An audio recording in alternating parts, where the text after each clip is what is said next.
This conference will now be recorded. Good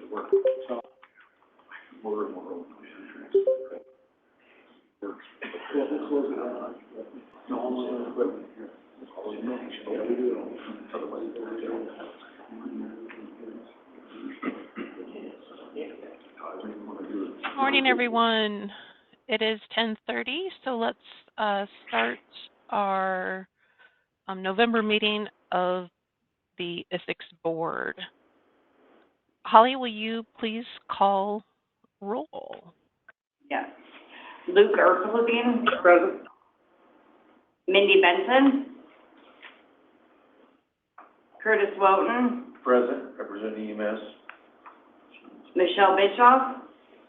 Present, representing fire. David Ness. Here from Municipal Police in Des Moines. Jeff Vandewater. Present, representing sheriffs. Patrick Updike. Patrick Updike, present, at large. And we do have a quorum. Are there any legislative members on? Okay. And Mindy joined the call. Mindy, would you like to introduce yourself? Yes, my apologies for being tardy to the roll call. Mindy Benson, Blackhawk County Emergency Management, representing Iowa Emergency Managers. Thank you. And just to confirm, Luke is not present, correct? No, I'm here. Oh, all right, very well. I didn't hear you, so thank you, but no, you often attend in person, so appreciate that. Thank you. Welcoming remarks. Thank you all for your time and attending this meeting, and we'll get after it. I'll request an approval of today's agenda. Motion by Benson. Second. Second. All those in favor of the agenda as presented indicate by saying aye. Aye. Aye. Aye. Motion carries. Approval of the minutes from the October 10th meeting. I'll entertain a motion. Ness moves. Second. Erfelbein will second. All those in favor of approving the minutes as presented indicate by saying aye. Aye. Aye. Motion carries. That brings us to the SWIC report. SWIC Nichols. Thank you, Chair Bischoff. Good morning, everybody. I will just read my report. It's not too lengthy. The Iowa e-file is in beta testing, and that process seems to be going well. That means that there is an electronic version of the field operation guide coming, which will allow it to be an application on both Android and iOS cellular devices.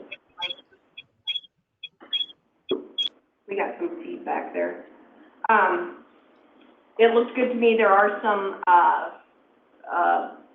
grammatical issues with the fog that I will make changes to, but thank you everyone who was a part of that beta testing. An update for the IMED project that has been in progress for over a year now, and Q4 reports were submitted at the end of October. Mobile radio orders are being placed, and the WAVE servers will be the next major step in this project. The governance structure of this project has been put into place, and hopefully later in this meeting, we will finalize the IMED top routes, which will allow the radio programming piece.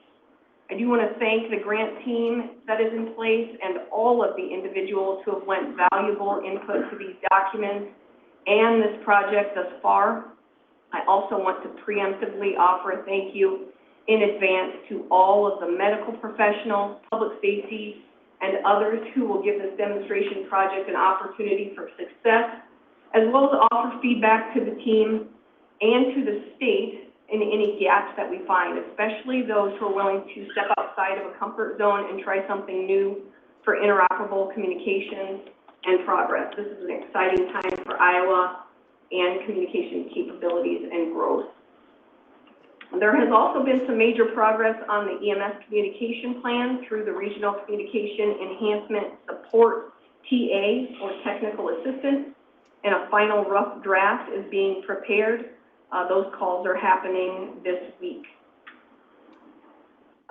State-sponsored CommT, or Communications Unit Technician course, was approved. That's one of the 5 TA requests that we put through. So keep your eye out for more information in anticipation of an April 2025 date for that course in Cedar Rapids. We'll be looking to host up to 16 CommT students. That course primarily focuses on setting up, maintaining, and troubleshooting communication systems during incidents like natural disasters or large-scale events, utilizing various technologies like radio, satellite, and data network to ensure effective communication. Those are important because of what we saw happen here in Iowa with our natural disasters, as well as some of the deployments that were requested of Iowa. And so building those skills in Iowa is very important. Also, the Communications Unit Leader course TA request was approved, and I'm working to schedule that scoping call to determine a time and place, but the request came out of Potawatomi County. So we're looking to host that probably early 2025 also over on the west side of the state. Also, during ECC Meyer's presentation, you'll probably learn about some courses that will be held down in Kansas City in preparation of the FIFA World Cup, and he'll talk more about that. There will be an Isicsb presentation at State Fire School, so if you happen to be part of that conference, please look us up. And then yesterday, I was in Pocahontas County along with some other DPS personnel giving Isicsb training. So just a reminder that that is available to your agencies and for different disciplines. We were specifically talking to dispatchers yesterday, but we're happy to provide training in general geared toward your specific agency requirements depending on what you need. We talked about the Isicsb system, and then we talked about status board and got them set up with status board and did some hands-on training. And then we talked about when and how to use the interoperability channel specifically with that group, and it was a great meeting, I thought. So, and then just for this group, NICSWIC, that National Council of SWICs, will meet in December during the week of the Isicsb board meeting, so I'll be in Orlando next month during this meeting, so I will not be here in person. That's all I have for now, unless there's any questions for me. Thank you. Great. Thank you, Swick Nichols. Appreciate the report. That brings us to the 911 Council report. Is Program Manager DeRushi present? I am here. Thank you. All right, we did go over the 911 program financials in the meeting held just before this, so if you are interested in such things, I would recommend we do catalog and record those meetings and post them to both our website and YouTube, so if you're interested in 911 program financials, they will be, you can go review that there. A couple other things to highlight for you. If you are kind of keeping with the financial theme, if you are involved in your local 911 service board budget at all, we are tentatively planning to have Department of Management come in at the January 911 Council meeting to kind of provide a Budget 101 training. So if you're interested in that or involved in that at the local level, it might be a good 911 Council meeting to attend in person or remote. Last month, in this meeting, we talked a little bit about telecommunicator emergency response team deployment. And I just wanted to highlight that a little bit more. We actually did have a DPS employee deploy as a member to North Carolina for hurricane response. And one of the other hats that I wear within emergency management is the EMAC coordinator, and that's the Emergency Management Assistance Compact. It's a state-to-state agreement that's recognized in Iowa Code 29C, along with all of the other 50 states and territories as a way to share resources during a disaster. So a lot of times in the past, it's been state patrol officers, maybe National Guard soldiers, even our own staff have deployed under the auspices of EMAC. But it does require a state resource to deploy. There's also a way to make local resources kind of an agent of the state. So all of that to say, there is a TURP team in Iowa. At this point, what we're working towards doing is making a more formalized agreement with that team. Also within 29C, which is emergency management, our department director has the ability to create and recognize state specialty teams. And that makes deployment both in-state and out-of-state a whole lot easier. It addresses things like salary, backfill, benefits, travel, all of that in advance of needing a local resource to become a state resource. So during the recent hurricanes in the southeast, there were some requests for TURP members, and there's a lot of interest by the Iowa folks that are on the team to deploy.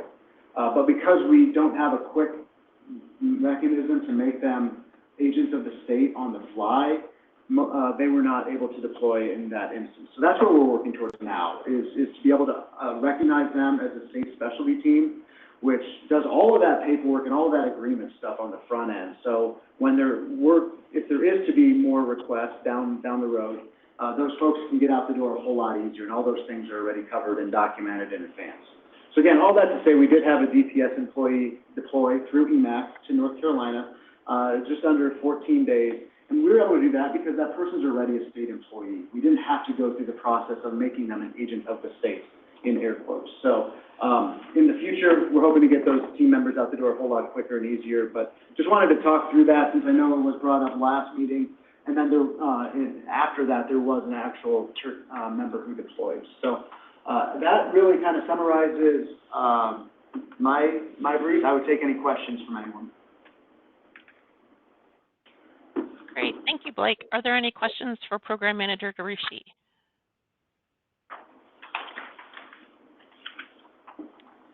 Hearing none. User Group Committee, Chair Vanderwater. So the users group met or convened on October 17th. We had 9 members present and 3 guests from Fayette County. Rick 1 gave a report concerning communications at the state fair, during the state fair time frame. There were no other Rick reports. The Fayette County application was reviewed. After a review of the plan and much discussion, the user group voted unanimously to not recommend the approval of the submitted plan. That concludes my report, and I'll take any questions. Great, thank you. Are there any questions for Chair Vanderwater?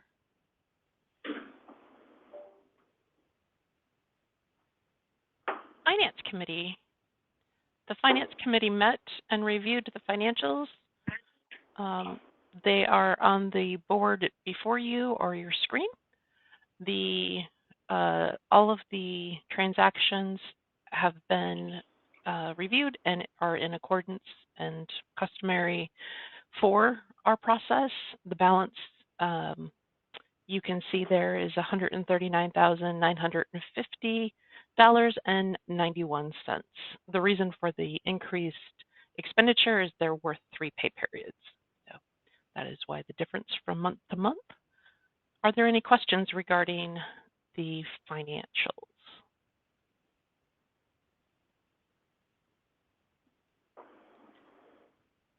Governance Committee, Chair Ness. Thank you, Chair. The Governance Committee met and continued our process of reviewing and updating policies that are a little older and in need of review. I think some of those may be described in the open business or in the new business later. That concludes my report at this point.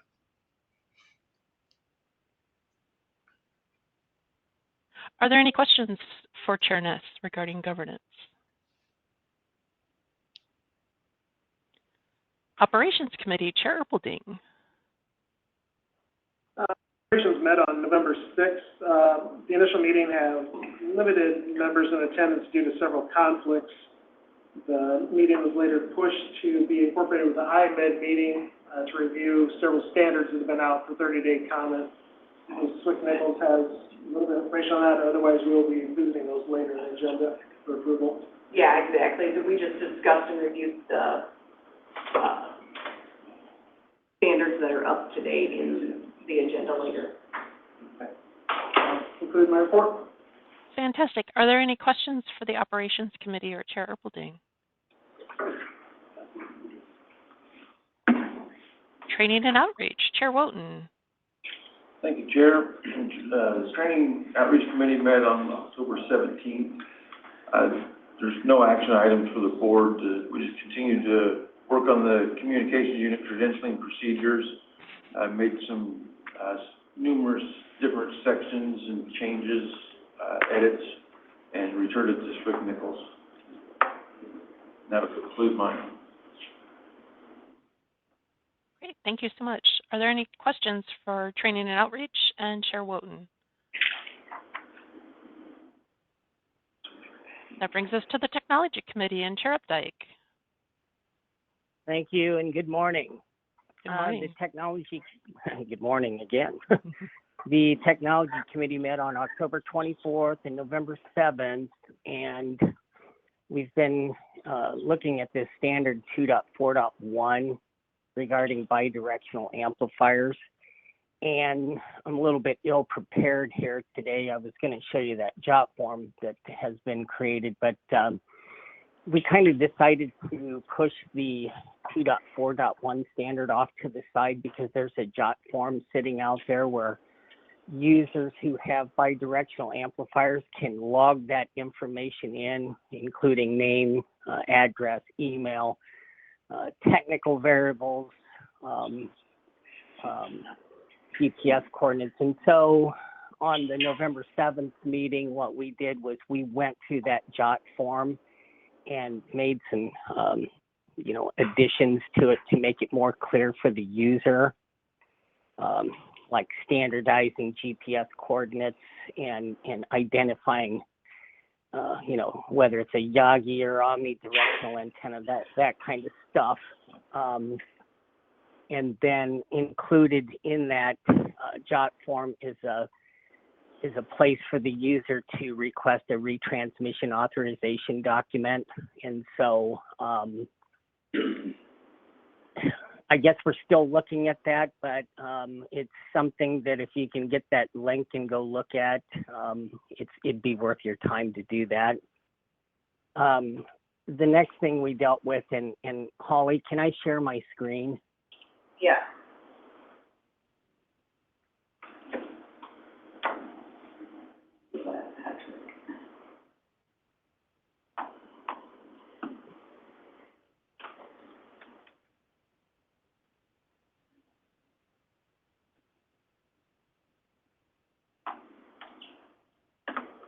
Okay. Can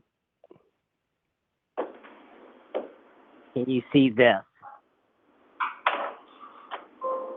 This is the ICS 217A. I hope everyone can see this. Can. Okay, so recently there was a license call sign issued for the 6 additional frequencies. This goes back to the conventional 700 meg channels where we were going to set aside 3 of them for discipline-specific encryption. And so if you look at this section right in here, I changed it so that under the eligibility, it states that one set of frequencies is under call sign WRAE 443, and the new ones are listed as WSKF 965.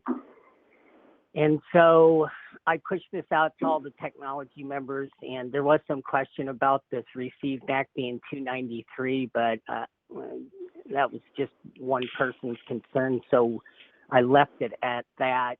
I updated the ICS, and I know this is an old form and it needs to be cleaned up a little bit, but so we added the SLNs over here for those 3 channels that are listed as encrypted with the DE on the end of it.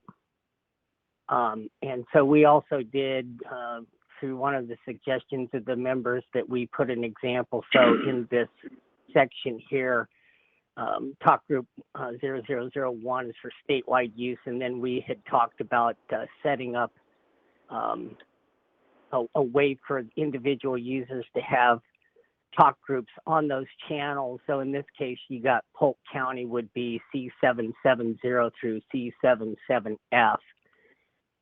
So I'm hoping, I reached out to Haley and Dave and Scott.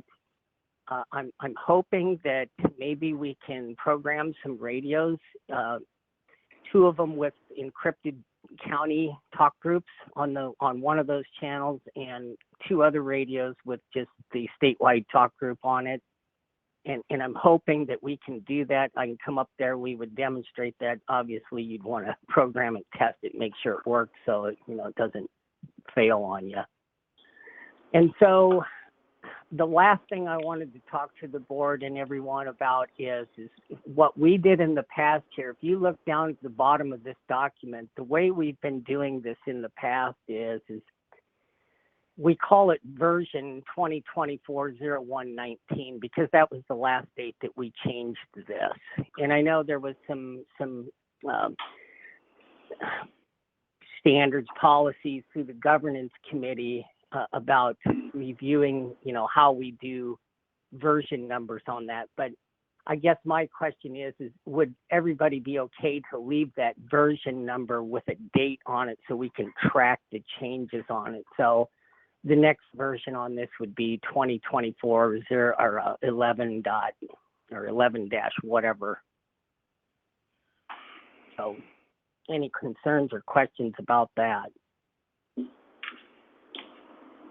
That seems like a reasonable practice. I think it is important to have a version date on the document itself, because oftentimes this is going to be dealt with in a paper format in an emergency operations center or what have you. It could be a job aid that's been printed. I think having versions on the document itself is just good document management practice. Yeah, and I just thought it would be best to keep it that way so that anyone who's getting in there to look at that document can go, oh, well, they updated it back in 2013. No, this is the new version. So I just want to make sure that was okay with everybody, because after we clean up some of the, the spacing and that those little issues, then we would go ahead and push that out as is.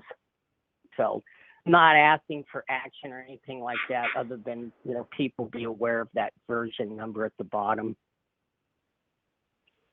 So I guess with that, if there's no other questions, I'll be done with the report, and thank you. Great. Thank you, Patrick. Appreciate it. Are there any questions for the Technology Committee and Chair Updike?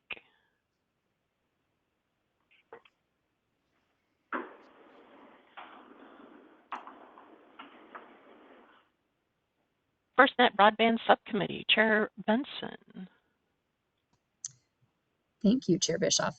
The I cannot speak today. I apologize. Our committee met on Tuesday of this week. During that meeting, we discussed featuring Who's on FirstNet in our newsletter. So if you're not familiar with that site, please reach out to myself or the committee members for more information.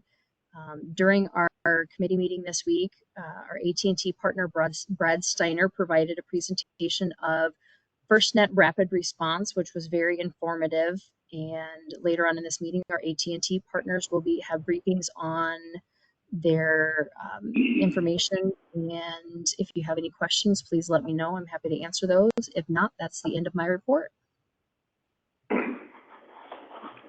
Great, thank you. Are there any questions for the FirstNet Broadband Subcommittee or Chair Benson?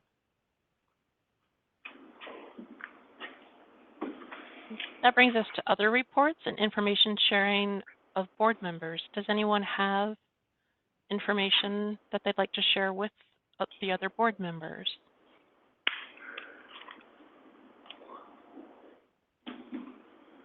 I have one item that I'd like to bring to the board's attention, and that is that next month, December, we will be electing a chair and vice chair as is stipulated in state code. So we will be taking that action.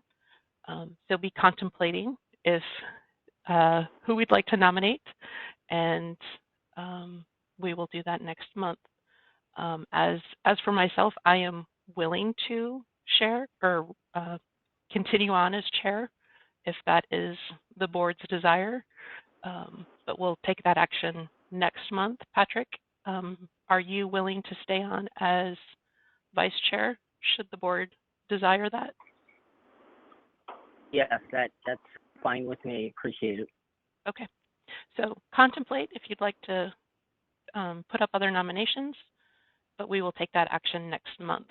And to that, I know in previous months I'd made mention of convening a workshop, but when it came to my attention that the chair and vice chair were up to be renewed, I thought it best to hold on that until we had gone through that election process, as if the chairs would change, wanted to give that individual the opportunity to craft the board in the way they desire. So we'll hold on that. Look for that in the new year, and we will take action on electing chair and vice chair next month. Are there any questions on that?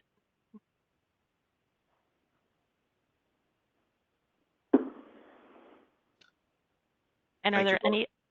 Oh, you're Sorry, just welcome. quick comment. Thank you both for your willingness to continue in your roles. Thank you, Major. Are there any other comments for information sharing among board members? All right, hearing none, we'll move on to the Isicsb System Administrator Report. Scott Richardson. Thank you. I will start off with Isicsb maintenance. RFPMs are now completed as of the end of October. We've got a few new sites on Isicsb, local edition sites. 5 Muscatine sites are online, as well as 3 Dickinson sites. Dickinson sites are simulcast. The 5 Muscatine sites are ASR. And as mentioned last month, the Adair South Tower will need to be replaced due to tornado damage. Motorola is currently working on painting dishes to shore up microwave paths at Adair South while working on the new tower replacement. And as I updated you last month, Astro System upgrade is now commencing. Database freeze is in effect now through December 4th, so no radio additions, talk group changes, that kind of stuff. Zone controller switchovers will occur on December 3rd and 4th, and that will impact dispatch consoles briefly during that time. And lastly, we have a new member on our Isicsb admin team. His name's Al Paredes, and he's taking over Connie Stufflebeam's old position. And beyond that, we've got Isicsb numbers for October. Radios currently stand at 40,412. We're at 3,424 talk groups, and last month our push-to-talk count was 3,072,522. With that, that concludes my report. Great, thank you, Scott. Appreciate the information, and welcome, Elle, to the team. We appreciate you being here and look forward to getting to know you better. That brings us to the FirstNet Authority. Tom Lampe. Can you hear me? Yes, I can. Okay. Report that we are starting, as promised, starting our coverage workshops across the country. What we're doing, the purpose of those is for the reinvestment dollars for areas of interest for coverage across the country. And of course, Iowa is one of those. So we started in New Hampshire last Friday. What we want to do is complete a few more across the country to get the feel for how we're presenting and get some feedback. But what you will see is when we do Iowa, you'll see a map where we have areas of interest that we have taken from data that we've received throughout the years. And then we'll compare those to your needs in Iowa, where you think coverage should be. And by the end of the day, it's starting a conversation on the reinvestment funds. I'm not by any means saying that when I leave there, the site that you wanted is going to be placed there. It's just it's to get this thing started with this process. As you know, we have the board approved for the next 10 years these reinvestment dollars, along with AT&T's reinvestment in sites that they're putting in, is going to be a real good thing. And I think Bart will report on some other things that AT&T is doing as part of the contract as well. We did an APCO webinar yesterday, and some of you were on it. You heard Blake and Luke did a fantastic job, along with Patrick from ICN, on the Spencer flood and how to use FirstNet with 911. I think it was a great showcase of Iowa. There was, I believe, 110 on the call on the webinar. So good job, you two. I was real impressed and very proud of how we did that. In my region, in Region 7, we're already planning for the World Cup in Kansas City in a couple of years. The planning is starting on that. As you can imagine, a massive communication event that will be with all those people coming in for the World Cup.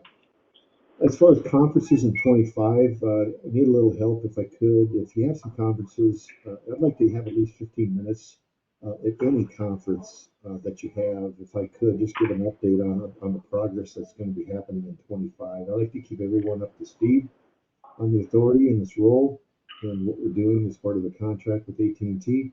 So I'll be reaching out some of your organizations. If I could just get a quick 15-minute brief, that would be fantastic if you'd allow me to do that. I'll attend as many as I can, so that would be my goal. One last thing is the 5x5 conference is now open for Seattle, Washington. It's June 3rd through the 5th. And I'll send that link. It's also on firstnet.gov. If any questions, I'll take them. Thank you. Are there any questions for the authority and Tom Labey? Hearing none, that moves us to the AT&T update and Art Blake. Good morning, everybody. Good morning. A few updates. So, as Nichols said, I think we had a great meeting with our broadband committee earlier this week on mainly around mission critical interop and mutual aid. I think it hopefully laid a groundwork for some future ability in that. Other than that, I think on the last call I might have mentioned our projects. Tom spoke to the, more coverage project that the FirstNet Authority has going, but we also have our network modernization project, and that is upgrading our existing Nokia equipment, which is Iowa and more states, to Ericsson equipment. This is really fast tracking our movement to 5G, especially in areas like Iowa. And we're getting updates frequently of tower upgrades. So to highlight some of those, we are almost completely done with the Des Moines area. We've had about 5 go through in the last month and a half of upgrades to C-band. That's your sweet spot of the 5G that really improves your upload and download speeds. We've also done 2, outside around Ottumwa, one in Anch. We did one in Ankeny, 1 in Waterloo, and we have one coming to Iowa County in the next month, and one being currently worked in New London. So I like to see that it's not just affecting, Des Moines is the most populated area, but it's not just doing Des Moines right away. We're seeing it sprinkled around the state, and providing that faster data throughputs for even some of the rural communities. So that's my update. Any questions? Okay, thank you, Bart. Are there any questions for AT&T and Bart?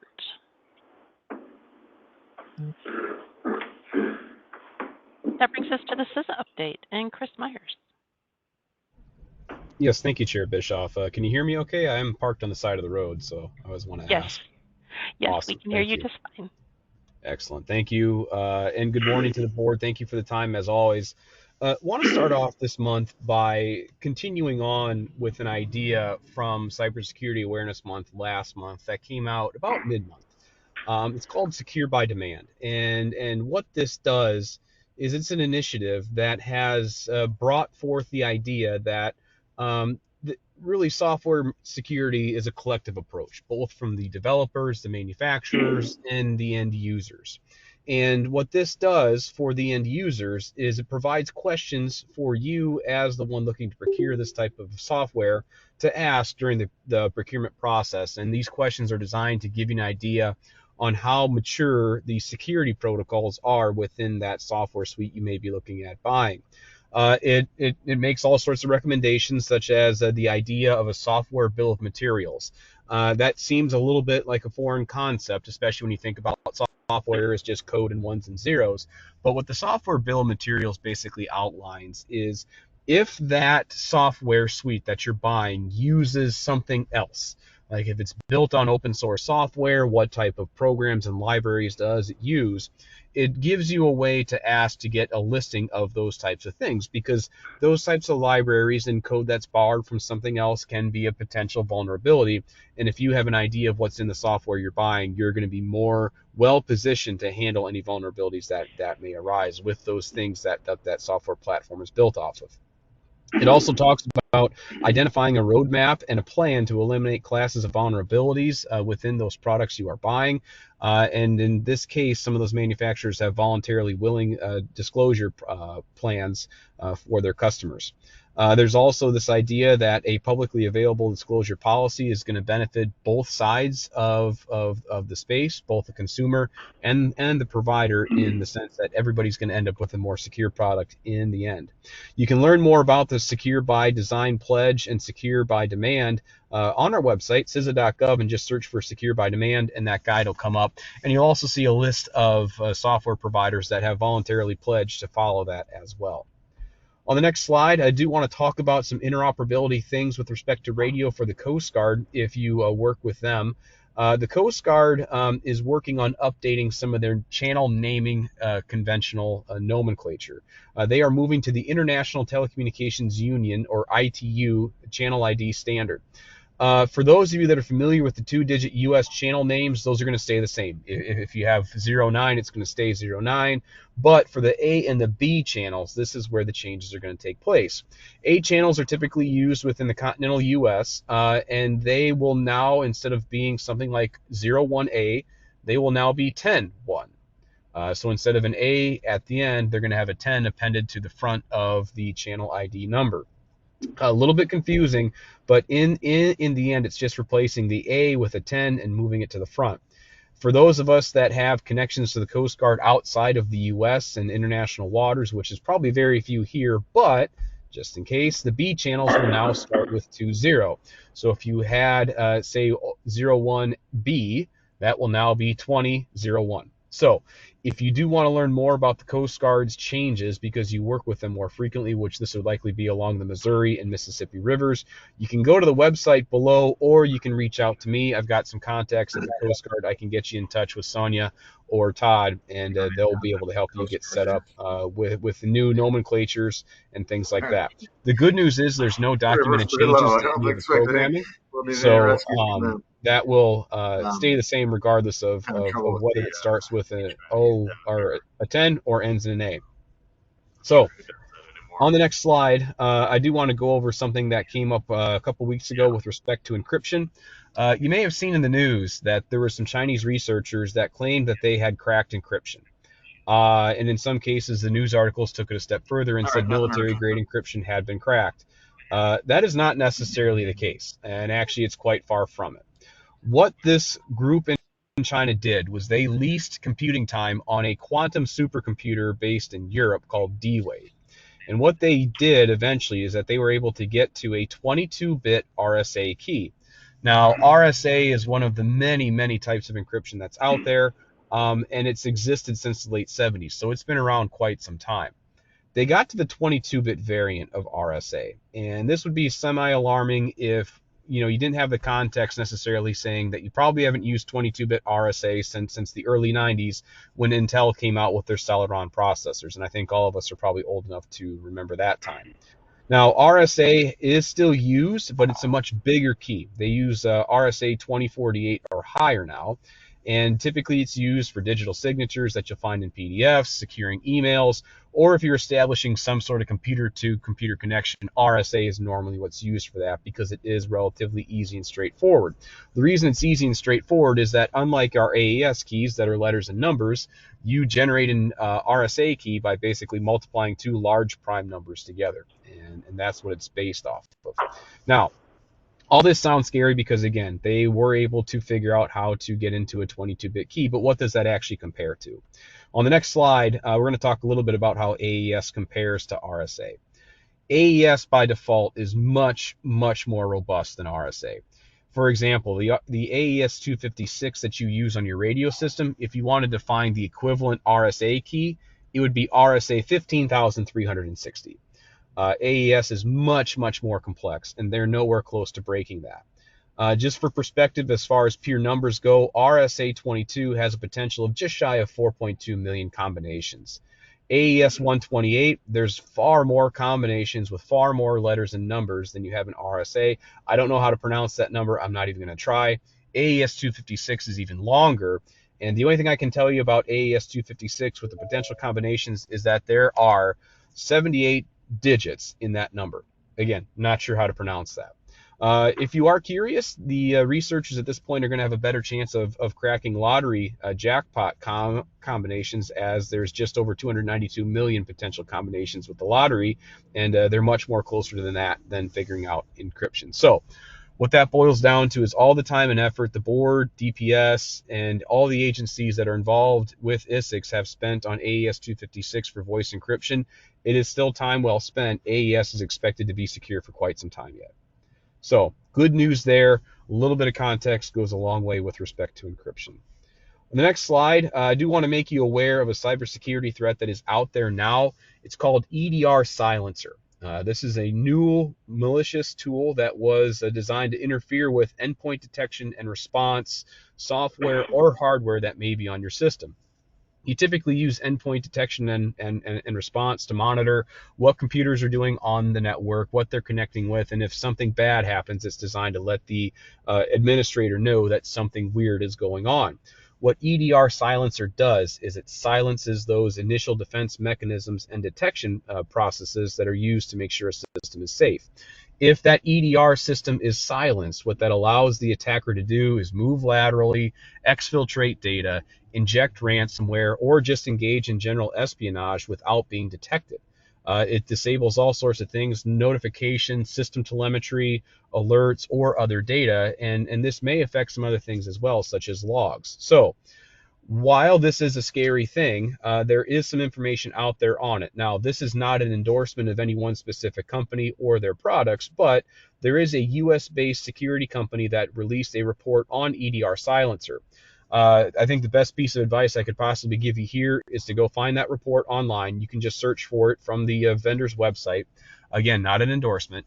Download it and show it to your IT people and say, hey, does this apply to us? And then if it does, you can take protective measures from there on. On the next slide, just some regional news of note. As far as technical assistance requests go for this coming fiscal, all four region 7 states have submitted. Approvals are starting to roll out. You heard Slick Nichols talk about some of the courses before, but this also applies to some courses that Iowa personnel may have the ability to jump in on. This would include FIFA preparations in Kansas City. On the next slide, these are those courses. And again, Kansas City has been very generous with the understanding that they're going to be potentially getting some TAs because of just hosting World Cup. And they have decided to open these up regionally for personnel that would want to attend and could travel. They're going to do this in two phases. The first phase and second phase are both going to be open to everybody in the Midwest. The first course is expected to take place in February. That would be a COMT. The next course would be a tactical dispatcher course in March. The one after that would be an incident communications manager in April, and then in May, a COML, followed by a COMEX in the potentially fourth week of August of 2025.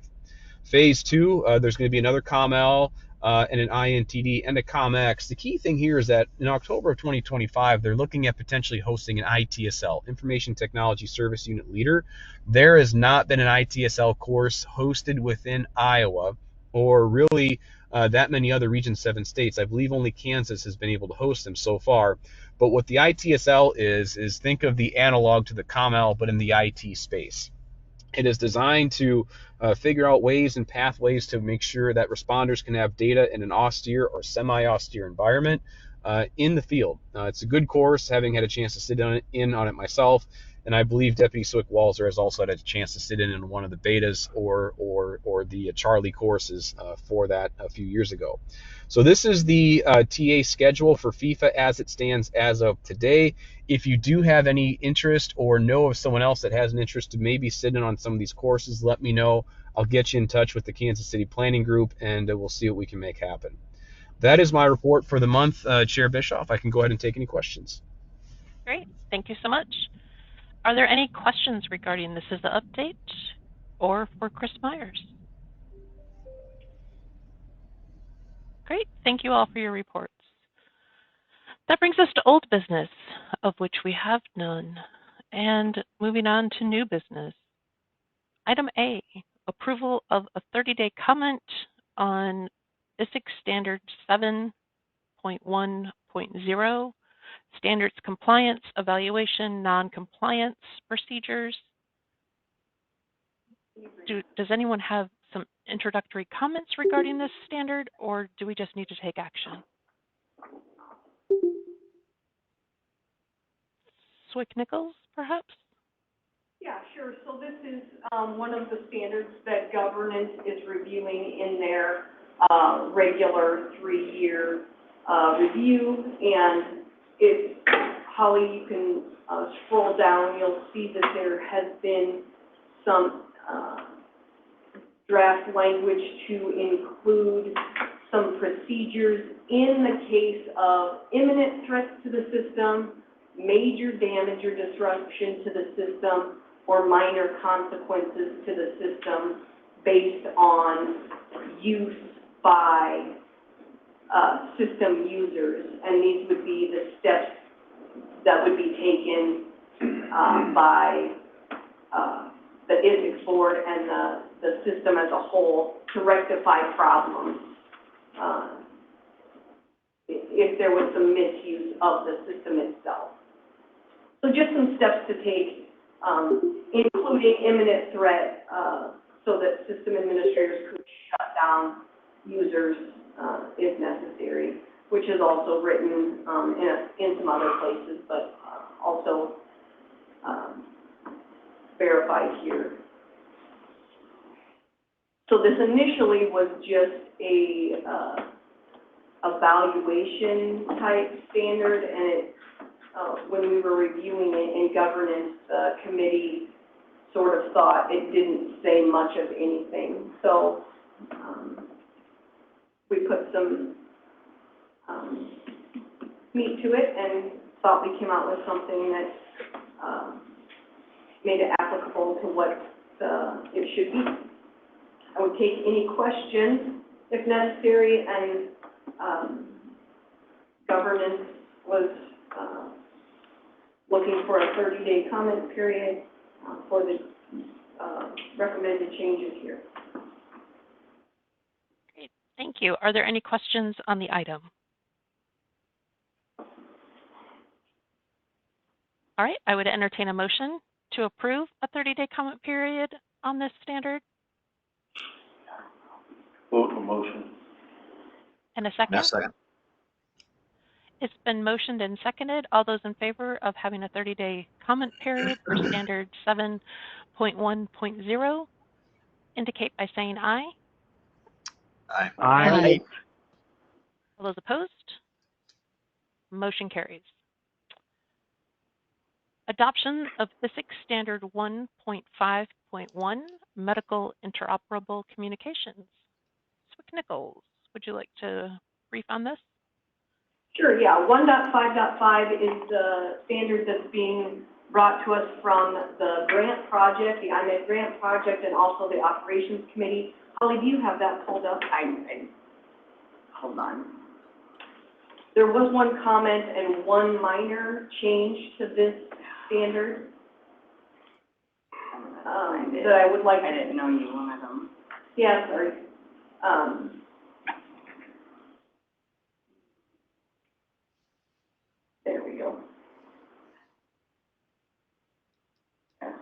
if you'll scroll down to where the top groups are listed in color. To where? Keep scrolling until you see the top groups listed in color. There. Page 5. Page 5. There you go, right there. See the statewide top group, IA Med space E. Initially, we had that listed out as IA Med SWE, and with system administrator requests, we have added the space E to make it more clear, and so it's not a word that doesn't make any sense. And that's the only recommended change that came to us, and through discussions with system administrators, operations, and DPS oversight administration. This is the standard with no other comments from the 30-day comment period. We're hoping for a motion to also approve this standard. And like I said, then that would move that grant project forward for radio programming. Excellent. Are there any questions regarding the standard? Hearing none, I would entertain a motion to adopt said standard. Erpelding make a motion to adopt the standard 1.5.5. Second. We have a motion and a second. All those in favor of adopting standard 1.5.5 as presented, please indicate by saying aye. Aye. Aye. All those opposed, same sign. Motion carries. That brings us to the adoption of Isicsb Standard 2.8.0, requesting access and participation. Nichols. Okay, yes, thanks. So this one we talked about at the last, not the last meeting, but the meeting before that. It's been up for a 30-day comment. We received no comment on that, so it is in the same form as you've last seen it. That's the changes where we've combined 2.9 and 2.8. So if this is adopted, then 2.9 would no longer exist also. Excellent. Are there any questions regarding the standard? Hearing none, I would entertain a motion to adopt standard 2.8.0 as presented. Vote on motion. Benson would second. Right. We have a motion and a second. All those in favor of adopting Isicsb Standard 2.8.0, requesting access and participation, please indicate by saying aye. Aye. Aye. Aye. Opposed, same sign. Motion carries. That brings us to the adoption of Isicsb Standard 3.11.0, Talk Group Site Access and Roaming. So Nichols. Sure, so that's the standard we worked on in technology as a revision process through the standard, just regular 3-year process of looking at standards that needed to be reviewed. There was a lot of work that went into that. We received no comments in the 30-day comment period. Great, thank you. Are there any questions regarding the standard?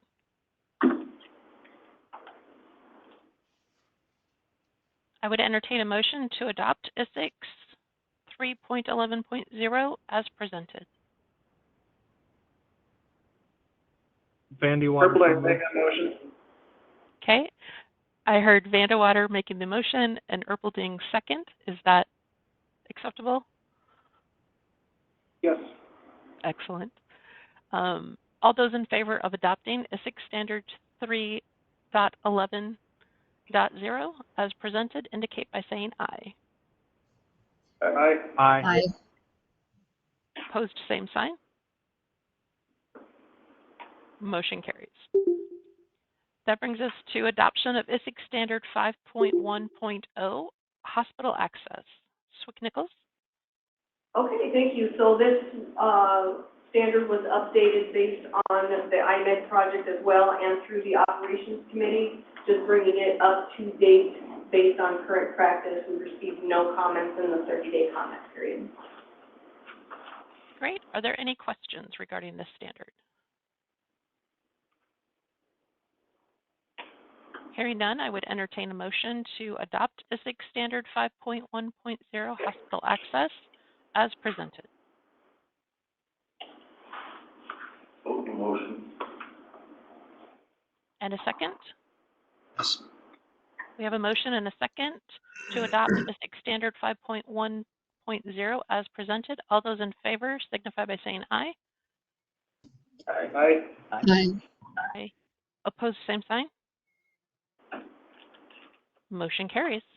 Thank you for getting through all of those and all the hard work that went into revising and reviewing those standards. Much appreciated. That brings us to recognition of some credentials that have been achieved. We have an IDENT credentialed individual, Stephanie Norris. Is she present? She is not, no, so we will move on to Mr. Dean Polkpeter. Yep, we recognize her accomplishment and appreciate the effort she has put forth to achieve that. We have a ComT and INTD credential, Dean Polkpeter. Is he present? Yes. He is here, yes. Excellent, fantastic. Congratulations.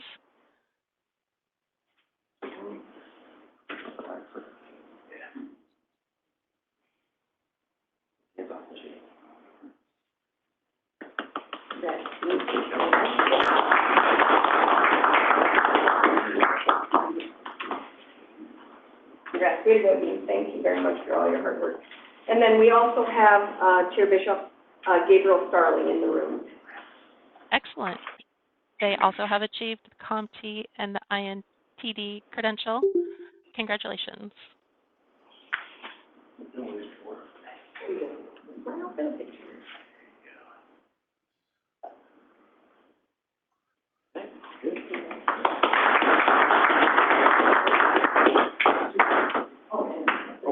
Thank you. That's the original. Yes, thank you for all your hard work. And Alexis was not able to join us either. All right, and she also has achieved the INTD credential, so appreciate her efforts as well. Thank you all for your hard work and seeking to improve your skills. Is there any comment from the public?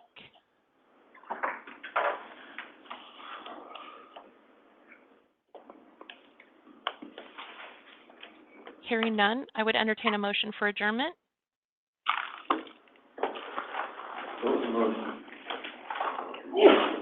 I heard Woughton motion and a second.